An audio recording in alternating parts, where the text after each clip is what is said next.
اور حسین ابن علی ایسے تو نہیں تھے کہ ڈرے بڑا تھے جو ان سے تلوار نہیں چلی، انہوں نے تلوار چلائی، جو ایک ایک دو دو کر کے آتے رہے وہ کٹتے رہے، وہ کٹتے رہے، پھر آواز ایک گونجی پیچھے سے، وہ اکیلے اکیلے کیوں جاتے ہو؟ تمہیں پتہ ہے علی کا بیٹا،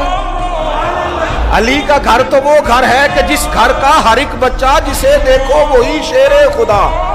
معلوم ہوتا ہے۔ اکیلے اکیلے جاؤ گے تو تم چہرے کی روشنی نہیں دیکھ رہے، آنکھوں کی سرخی نہیں دیکھ رہے، مزاج کا ولولہ نہیں دیکھ رہے، طبیعت کا باغ پن نہیں دیکھ رہے، اور جوانی میں شہادت کی لذت سے آشنا محمد کا نواسا نہیں دیکھ رہے۔ ذرا مل کے جاؤ، ہاں ہاں حسین ابن علی شہید ہوئے ہیں پر شان و شوکت کے ساتھ، ہاں ہاں حسین ابن علی دنیا سے تشریف لے گئے ہیں پر عزت وقار اور عظمت کے ساتھ۔